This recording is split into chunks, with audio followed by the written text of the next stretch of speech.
Boiler trouble से मतलब ये है कि हम स्टीम को जनरेट करते हैं। स्टीम बनाने के लिए, भाप बनाने के लिए बॉयलर के अंदर पानी डालते हैं। तो जब हम बॉयलर के अंदर पानी डालते हैं तो उस बॉयलर के अंदर कुछ ट्रबल्स होते हैं, कुछ परेशानियाँ क्रिएट होती हैं। वो कौन कौन सी प्रॉब्लम क्रिएट होती हैं वो यहाँ पर है आपकी scale and sludge formation.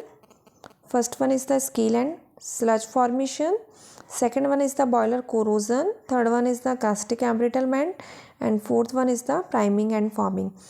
First one is the scale and sludge formation. Scale and sludge formation क्या होता है? एक्चुअली क्या होता है, जैसे जैसे हम पानी को गर्म करते हैं स्टीम बनती है, तो स्टीम बनने के बाद आपका एक पॉइंट ऐसा आता है, सेचुरेशन पॉइंट आता है। उस सेचुरेशन पॉइंट के बाद पानी में जो डिज़ोल्व इम्प्योरिटीज़ थी वो सेपरेट होना स्टार्ट हो जाती हैं। अगर वो इम्प्योरिटीज़ आपकी सॉफ्ट हैं, आपकी नॉन एडर है, तो उसको हम बोलते हैं स्लज। और अगर वो इम्प्योरिटी हार्ड है आपकी तो उसको बोलते हैं स्केल। यानी कि हार्ड भी होती है, वो एडर भी करती हैं, कोटिंग करती हैं बॉयलर की इनर वॉल्स पर। बॉयलर कोरोजन से मतलब यहाँ पर ये है कि जो बॉयलर का संक्षारण करे, यानी कि यहाँ पर क्या होता है, कुछ रिएक्शन होती है मेटल, यानी कि बॉयलर जिसका भी बना होता है वो मेटल होता है, अपने ऑक्साइड फॉर्म में कन्वर्ट होता है। इम्प्योरिटीज़ कुछ रिएक्शंस करती हैं, कुछ डिज़ोल्व गैसेस होती हैं जो उस मेटल के साथ रिएक्शन करती हैं, उसको मेटल को ख़राब करती है, मेटल को डिके करती है। कास्टिक एम्ब्रिटलमेंट में क्या पढ़ना है हमें? थर्ड है आपका कास्टिक एम्ब्रिटलमेंट, जिसमें कास्टिक की वजह से आपका जो मेटल है उसका नेचर ब्रिटल हो जाता है। कास्टिक से मतलब है NaOH से। पानी के अंदर अगर NaOH है तो वो मेटल को ब्रिटल बना देगा, यानी कि वो मेटल जल्दी से ब्रेक हो जाएगी। और आपका फोर्थ है प्राइमिंग एंड फॉर्मिंग। प्राइमिंग का मतलब होता है वेट स्टीम। अगर आपकी स्टीम के साथ वाटर की ड्रॉपलेट प्रेजेंट है तो उसको हम बोलते हैं प्राइमिंग। और फॉर्मिंग का मतलब ये पानी के अंदर बबल्स उठे। पानी जो बॉयलर के अंदर डाला है उसमें बबल्स किस लिए होते हैं? एक्चुअली वहाँ पे सोप बनता है। सोप की वजह से यहाँ पर क्या होता है कि बबल्स उठते हैं, बबल्स बनते हैं। Formation of bubbles is the forming. तो यहाँ पर एक एक टॉपिक हमें पढ़ना है डिटेल से। स्केल एंड स्लज फॉर्मेशन, इसके क्या रीज़न होते हैं, किस तरीके से प्रॉब्लम क्रिएट होती है बॉयलर के अंदर, किस तरीके से हम इसको यहाँ से रिमूव कर सकते हैं। तो फर्स्ट है आपका scale and sludge formation. Scale and sludge होता कब है? एक्चुअली क्या होता है, पानी को जब हम हीट करते हैं तो हीट करने के बाद पानी का जो अमाउंट है बॉयलर में धीरे धीरे कम हो जाता है। तो जो पानी का अमाउंट कम हो रहा है तो नीचे जो पानी बचता है उस पानी के अंदर एक सेचुरेशन पॉइंट आता है। सेचुरेशन पॉइंट का मतलब ये, जो इम्प्योरिटीज़ जो उसमें डिज़ोल्व थी ना, वो उस पॉइंट के बाद उसमें से अब क्या होगा, सेचुरेशन पॉइंट के बाद उसमें से अलग होना स्टार्ट कर देती है। सेचुरेशन का मतलब होता है यहाँ पर संतृप्त विलयन से। जैसे नॉर्मली फॉर एग्ज़ाम्पल अगर आप पानी के अंदर शुगर डिज़ोल्व करोगी तो एक टाइम ऐसा आएगा शुगर उसमें डिज़ोल्व होना बंद हो जाएगी। उसी को हम बोलते हैं सेचुरेशन पॉइंट, यानी कि उसका सेचुरेशन हो चुका है, अब उसमें वो ज़्यादा और डिज़ोल्व नहीं होगी, वो नीचे बैठना स्टार्ट हो जाएगी।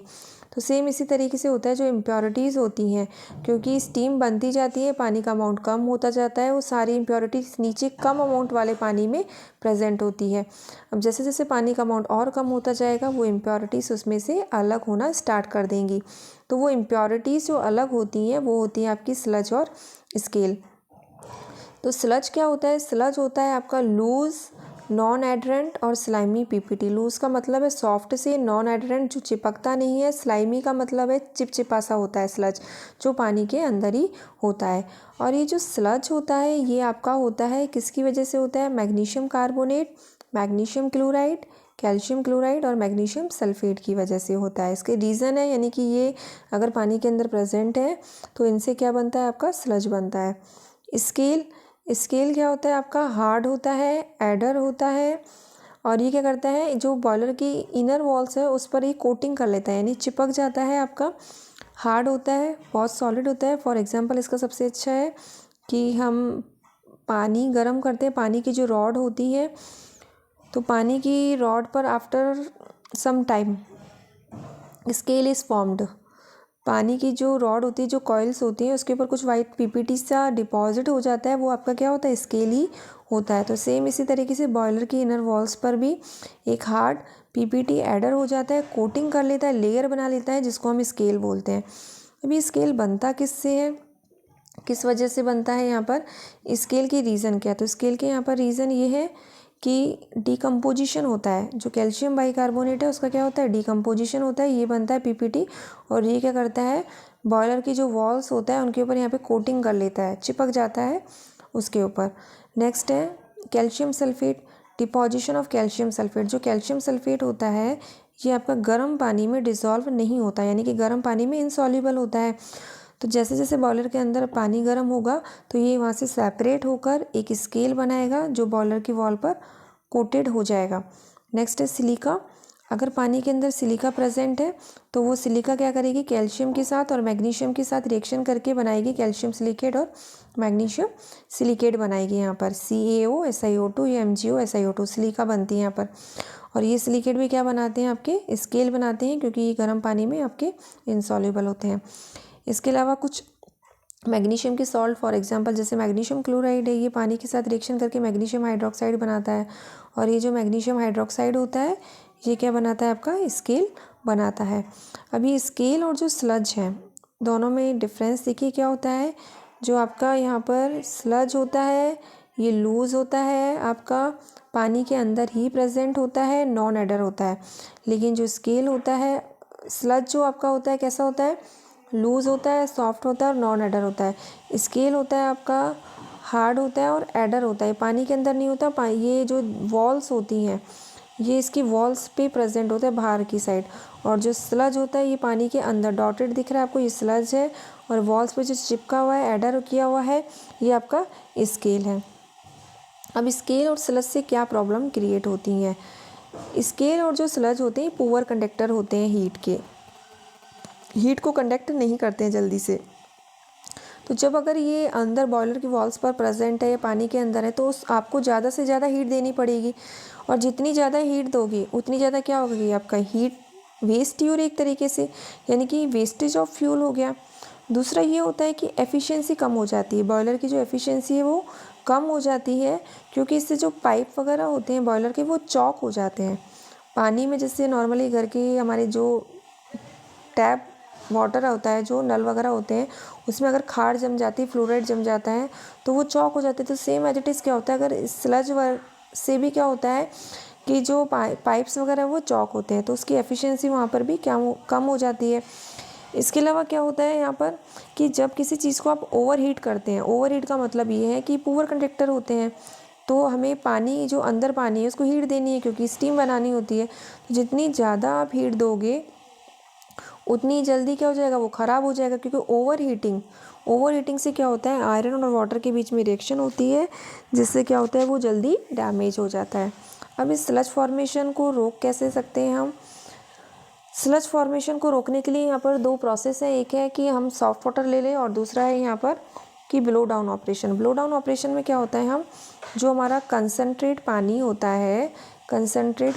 है यानी कि वो पानी जिसमें से सैचुरेशन पॉइंट के बाद इम्प्योरिटीज़ अलग होना स्टार्ट करती हैं, उस पॉइंट को वहाँ पर उस सैचुरेशन पॉइंट के आने से पहले ही हम कंसनट्रेट पानी को वहाँ से फ्रेश वाटर से क्या कर दें, हम रिप्लेस कर दें।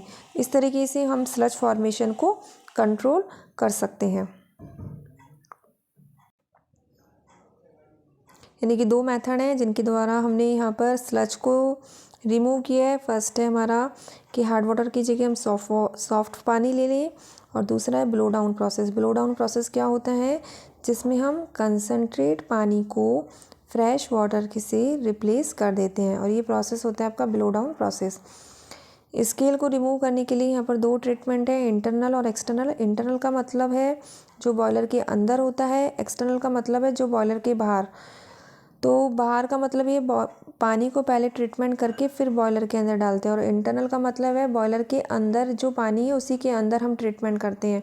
तो इंटरनल ट्रीटमेंट में हम कौन कौन से प्रोसेस अप्लाई करते हैं, यहाँ पर इंटरनल ट्रीटमेंट में हम क्या करते हैं, कोलाइडल सब्सटेंस डालते हैं पानी के अंदर, जैसे आपका कैरोसिन हो गया, टैनिन हो गया, अगार हो गया, लिग्निन हो गया, ये पानी के अंदर डालते हैं।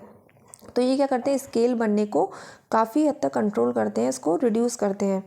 कार्बोनेट डाल देते हैं, सोडियम कार्बोनेट डाल देते हैं। तो सोडियम कार्बोनेट क्या करता है, जो कैल्शियम सल्फेट था स्केल बनाता था उसके साथ रिएक्शन करके ये बना लेते हैं आपका कैल्शियम कार्बोनेट और अमोनियम सल्फेट। इसको फिर हम ब्लो डाउन प्रोसेस से रिमूव कर लेते हैं। नेक्स्ट है फॉस्फेट कंडीशनिंग। तो पानी के अंदर हम फॉस्फेट डाल देते हैं, तो ये भी क्या करता है, यहाँ पर कैल्शियम सल्फेट को रिमूव कर लेता है। कैल्शियम सल्फेट और सोडियम फॉस्फेट की रिएक्शन होकर ये स्लज बनता है कैल्शियम फॉस्फेट का, जिसको हम इजीली रिमूव कर सकते हैं। तो यहाँ पर 3 method, colloidal conditioning, carbonate conditioning, phosphate conditioning के थ्रू हम यहाँ पर इसको रिमूव कर सकते हैं। इसके अलावा रेडियो एक्टिव भी होता है प्रोसेस, इलेक्ट्रिकल भी होता है। तो रेडियो एक्टिव में हम कुछ रेडियो एक्टिव सब्सटेंस के टैबलेट डाल देते हैं जिससे स्केल नहीं बनता। इलेक्ट्रिक में भी हम कुछ हीट वगैरह प्रोवाइड करते हैं जिससे जल्दी से नहीं बनता है।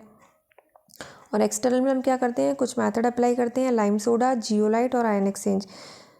इन मेथड से हम क्या करते हैं कि जो आपका पानी था उसमें से स्केल बनने को हम इजीली रोक सकते हैं। ये डिफरेंस है दोनों में। इंटरनल और एक्सटर्नल में क्या डिफरेंस होता है ट्रीटमेंट में, इंटरनल बॉयलर के अंदर ही होता है, लो प्रेशर बॉयलर के अंदर होता है। एग्जाम्पल है कोलाइडल वाला, कार्बोनेट एंड फॉस्फेट।